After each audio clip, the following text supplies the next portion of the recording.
আসসালামু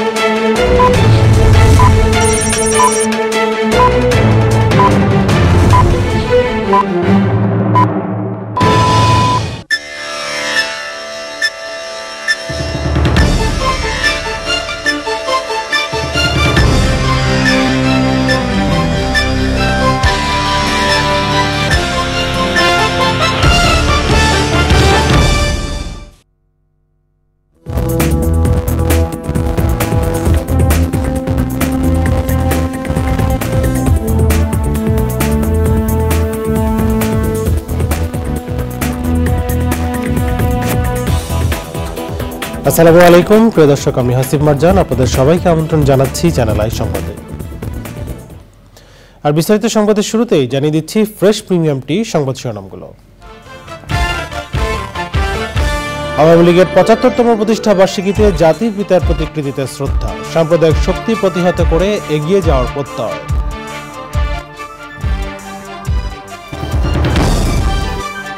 দিল্লিতে হাসিনা মোদীর শীর্ষ বৈঠকে তিস্তা চুক্তি নিয়ে আলোচনায় অগ্রগতি, অর্থনৈতিক ও বাণিজ্য সহযোগিতা উন্নয়নে 10 সমঝোতা স্মারক সই।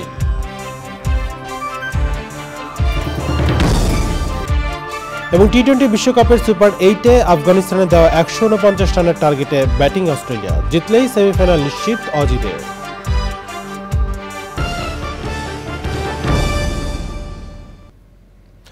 সংবাদ শিরোনাম জানাচ্ছিলাম। এখনকার সংবাদ আয়োজন একই সঙ্গে চ্যানেলের ইউটিউব চ্যানেলে এবং চ্যানেলের ওটিটি প্ল্যাটফর্ম আই স্ক্রিনে লাইভ স্ট্রিম হচ্ছে। চলেছে বিস্তারিত সংবাদে। আওয়ামী লীগের ৭৫তম প্রতিষ্ঠা বার্ষিকী উপলক্ষে ধানমন্ডির ৩২ নম্বরে জাতির পিতা বঙ্গবন্ধু শেখ মুজিবুর রহমানের প্রতিকৃতিতে শ্রদ্ধা জানিয়েছেন প্রধানমন্ত্রী আওয়ামী লীগ সভাপতি শেখ হাসিনা। এ সময় আওয়ামী লীগের কেন্দ্রীয় নেতারা সেখানে উপস্থিত ছিলেন। পরে শ্রদ্ধা জানান আওয়ামী লীগের বিভিন্ন অঙ্গ সহযোগী সংগঠনের নেতাকর্মীরা। শ্রদ্ধা নিবেদন শেষে আওয়ামী লীগ সাধারণ সম্পাদক ওবায়দুল কাদের বলেন, দীর্ঘ পথ পেরিয়ে আওয়ামী লীগ ইতিহাস তৈরি করেছে।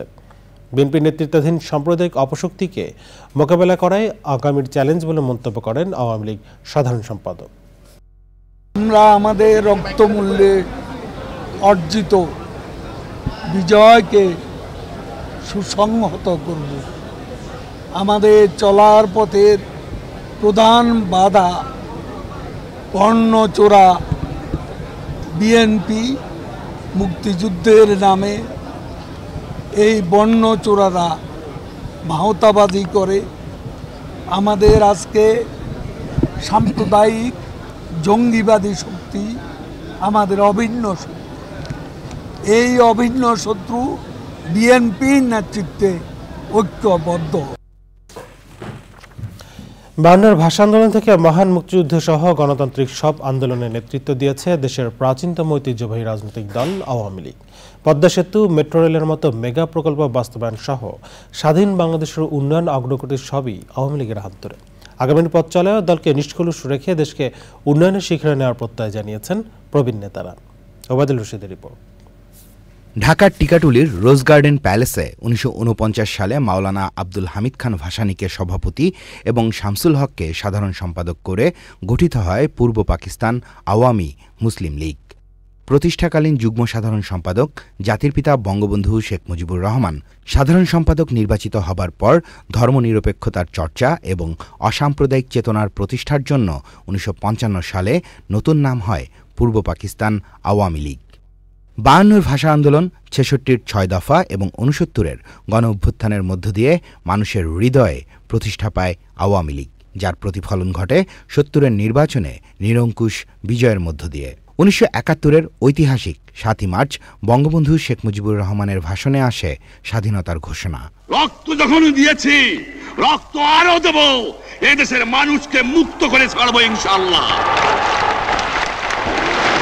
এবারে সংগ্রাম আমাদের মুক্তির সংগ্রাম, এবারে সংগ্রাম স্বাধীনতার সংগ্রাম।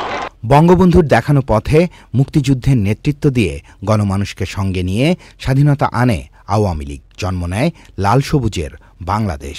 মুক্তিযুদ্ধে বিজয় অর্জনের পর জাতির পিতার নেতৃত্বে শুরু হয় যুদ্ধ বিধ্বস্ত স্বাধীন বাংলাদেশকে গড়ে তোলার কাজ। কিন্তু ৭৫-এর ১৫ই আগস্ট জাতির পিতাকে সপরিবারে হত্যা করা হয়। ৩রা নভেম্বর কারাগারের ভেতরে হত্যা করা হয় জাতীয় ৪ নেতাকে। হত্যা ও নির্যাতনের শিকার হয় আওয়ামী লীগের বহু নেতাকর্মী। তবে জনসমর্থনের দল আওয়ামী লীগ কখনোই দুর্বল হয়নি। ১৯৮১ সালে দেশে ফিরে আওয়ামী লীগের হাল ধরেন বঙ্গবন্ধু কন্যা শেখ হাসিনা। শেখ হাসিনার নেতৃত্বে শুরু হয় গণতন্ত্র পুনঃপ্রতিষ্ঠার আন্দোলন। সেই পথও ছিল কঠিন। বহুবার আওয়ামী লীগ সভাপতি শেখ হাসিনাকে হত্যার চেষ্টা করা হয়। সব কিছুকে পেছনে ফেলে বঙ্গবন্ধু নিহত হওয়ার ২১ বছর পর ১৯৯৬ সালে জনগণের ভোটে সরকার গঠন করে আওয়ামী লীগ। ২০০১ সালে আওয়ামী লীগ যখন বিরোধী দলে, তখন আবারও আঘাত আসে দলটির ওপর। ২০০৪ সালের ২১শে আগস্ট আওয়ামী লীগ সভাপতি এবং সে সময়ের বিরোধী দলীয় নেতা শেখ হাসিনাকে হত্যার উদ্দেশ্যে চালানো হয় গ্রেনেড হামলা। ২০০৬ সালে জরুরি অবস্থা জারির পর আওয়ামী লীগ সভাপতি শেখ হাসিনাকে গ্রেফতার করা হলে আবারও প্রতিকূল অবস্থা মোকাবেলা করতে হয়। তবে ২০০৮, ২০১৪, ২০১৮ এবং ২০২৪ সালে টানা ৪ বার সরকার গঠন করেছে উপমহাদেশের অন্যতম প্রাচীন দল আওয়ামী লীগ। টানা ৪ বারের রাষ্ট্রক্ষমতায় থেকে প্রধানমন্ত্রী শেখ হাসিনার নেতৃত্বে আওয়ামী লীগ বাংলাদেশকে অনুন্নত দেশ থেকে উন্নয়নশীল দেশে রূপান্তর করেছে। দেশের আর্থসামাজিক উন্নয়ন যেমন করেছে, তেমনি হয়েছে অবকাঠামো খাতে অভূতপূর্ব উন্নয়ন। প্রতিষ্ঠার ৭৫ বছর পূর্তি প্লাটিনাম জয়ন্তী সারা দেশে বর্ণাঢ্যভাবে উদযাপন করছে আওয়ামী লীগ। Obaidul Rashid, channel I, Dhaka. ভারতের প্রধানমন্ত্রী নরেন্দ্র মোদীর সঙ্গে বৈঠকের পর প্রধানমন্ত্রী শেখ হাসিনা বলেন, দুই দেশের বন্ধুত্বপূর্ণ সম্পর্ক এগিয়ে গেলে অবশ্যই লক্ষ্যে পৌঁছানো সম্ভব। আর নরেন্দ্র মোদী বলেছেন, তিস্তার পানি বন্টন নিয়ে আলোচনা হয়েছে। এ নিয়ে ভারতের একটি দল শিগগিরই বাংলাদেশে যাবে। নয়াদিল্লিতে দুই প্রধানমন্ত্রীর বৈঠকের পর যৌথ সংবাদ সম্মেলনে তারা এসব কথা বলেন। বৈঠকে অর্থনৈতিক ও বাণিজ্য সহযোগিতা এগিয়ে নিতে প্রযুক্তিগত অংশীদারিত্ব, সমুদ্র অর্থনীতি, স্বাস্থ্য ওষুধের ক্ষেত্রে সহযোগিতা, রেল যোগাযোগ এবং দুর্যোগ ব্যবস্থাপনা সহ 10টি সমঝোতা স্মারক সই করেছে বাংলাদেশ ও ভারত। রিপোর্ট করছেন নীলাদ্রি শেখর। টানা তৃতীয়বার নরেন্দ্র মোদী ভারতের প্রধানমন্ত্রী নির্বাচিত হওয়ার পর এটি কোনো দেশের সরকার প্রধানের প্রথম সফর। প্রতিবেশী দেশ ভারত সফরের দ্বিতীয় দিনে প্রধানমন্ত্রী শেখ হাসিনা দিল্লির হায়দ্রাবাদ হাউসে পৌঁছলে নরেন্দ্র মোদী তাকে স্বাগত জানান। সেখানে দুই দেশের দুই প্রধানমন্ত্রীর একান্ত বৈঠক হয়। দ্বিপাক্ষিক বৈঠক শেষ করে দুই প্রধানমন্ত্রীর উপস্থিতিতে নতুন পুরনো মিলিয়ে 10টি সমঝোতা স্মারক সই ও নবায়ন হয়েছে। দুই দেশের অর্থনৈতিক ও বাণিজ্য সহযোগিতাকে এগিয়ে নিতে প্রযুক্তিগত অংশীদারিত্ব, সমুদ্র অর্থনীতিতে সহযোগিতা, স্বাস্থ্য ও ওষুধ ক্ষেত্রে সহযোগিতা, দুই দেশের রেল যোগাযোগ বাড়ানো সহ মৎস্য ও দুর্যোগ ব্যবস্থাপনায় সমঝোতা স্মারক সই হয়েছে। এরপর যৌথ সংবাদ সম্মেলন করেন দুই প্রধানমন্ত্রী। हमने 1996 के गंगा रिवर ट्रीटी के रिन्यूअल के लिए टेक्निकल स्तर पर बातचीत शुरू करने का निर्णय लिया है। बांग्लादेश में तीस्ता नदी के संरक्षण एवं प्रबंधन पर बातचीत के लिए शीघ्र ही एक टेक्निकल टीम बांग्लादेश का दौरा करेगी। প্রধানমন্ত্রী শেখ হাসিনা জানান, শান্তিপূর্ণ ও সমৃদ্ধ ভবিষ্যৎ নিশ্চিত করতে রূপকল্প ঘোষণা করেছে দুই দেশ। বিকশিত ভারত, বিকশিত ভারত 2047, এই যে সিদ্ধান্তটা ভারত নিয়েছে, আমি মনে করি যে আমাদের দুই দেশের বন্ধুত্বপূর্ণ সম্পর্ক রেখে আমাদের কর্মপদ্ধতি নির্দিষ্ট করে আমরা যদি এগিয়ে যাই, অবশ্যই এই সুনির্দিষ্ট লক্ষ্য আমরা অর্জন করতে সক্ষম হব। ভবিষ্যতে আমাদের দুই দেশের জনগণের ভাগ্য পরিবর্তনে এবং দারিদ্র্য বিমোচন করে উন্নত সমৃদ্ধ জাতি হিসেবে গড়ে তোলার একটা সুযোগ আমরা পাব। এর আগে শনিবার সকালে রাষ্ট্রপতি ভবনে পৌঁছলে ভারতের প্রধানমন্ত্রী নরেন্দ্র মোদী প্রধানমন্ত্রী শেখ হাসিনাকে স্বাগত জানান। সেখানে ভারতীয় সশস্ত্র বাহিনীর একটি চৌকস দল শেখ হাসিনাকে গার্ড অফ অনার প্রদান করে। প্রধানমন্ত্রী গার্ড পরিদর্শন ও সালাম গ্রহণ করেন। রাষ্ট্রপতি ভবনের আনুষ্ঠানিকতা শেষ করে ভারতের জাতির পিতা মহাত্মা গান্ধীর সমাধিতে শ্রদ্ধা নিবেদন করেন প্রধানমন্ত্রী শেখ হাসিনা। Niladri Shekhar, channel I. এবারে নিউইয়র্কে টি-20 ওয়ার্ল্ড কাপ ক্রিকেট আপডেট। ফিরে এলাম বিরতির পর, স্বাগত আরো একবার চ্যানেল আই সংবাদে। জানাবো নিটল টাটা কৃষি সংবাদ।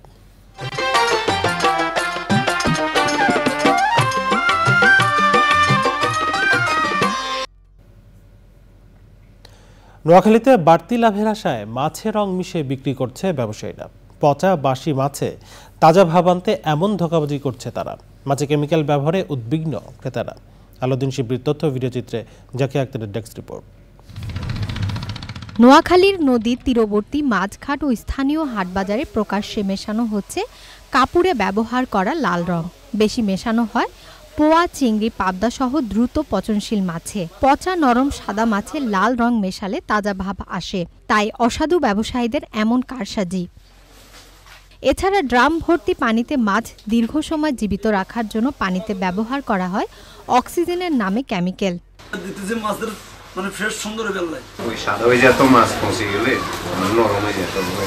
পাইকার যেন বুঝতে না পারে ঢাকার বাজারে, এর জন্য এরা রং দেয়। তো এই মাছটা কিছু রং মারি দিলে কালারটা আসে যায়। 40 কেজি মাছের মধ্যে আমরা 1 চিমটি রং দিই। ক্ষতিকর রাসায়নিক যুক্ত মাছে বাড়ছে স্বাস্থ্য ঝুঁকি।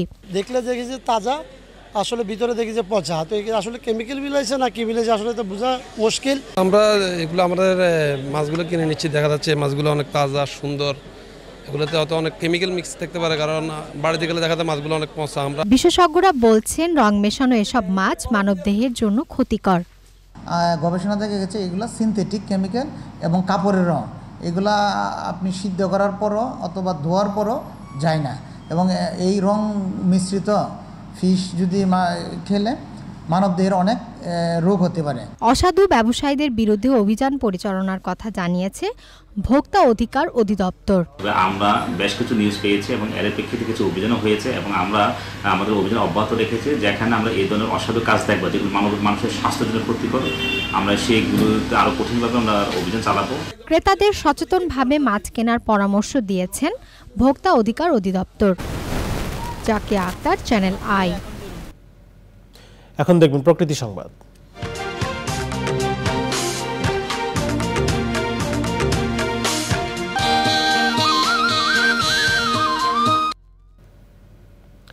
বর্জ্য থেকে দেশেই এবার উৎপাদন হবে বিদ্যুৎ।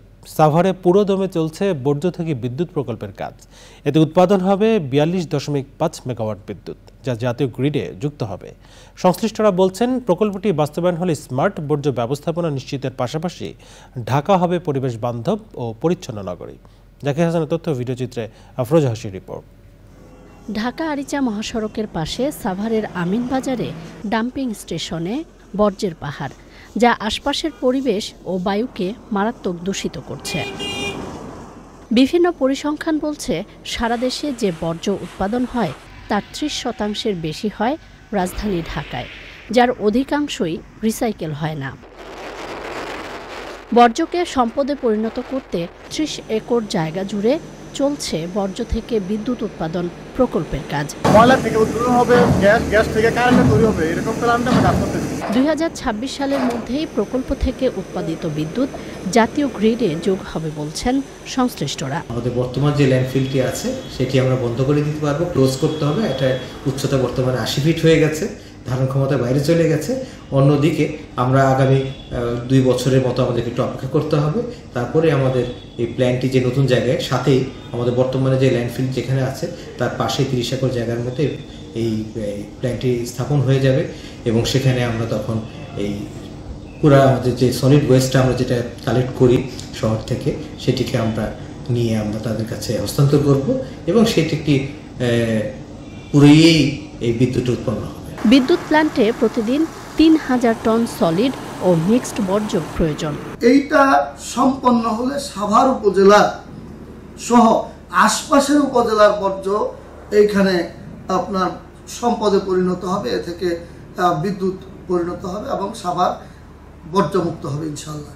তাতে সাভার আশুলিয়ার পরিবেশ অনেক উন্নত হবে। প্রায় 300 মিলিয়ন মার্কিন ডলারের এই প্রকল্প বাস্তবায়নে কাজ করছে চীনা প্রতিষ্ঠান।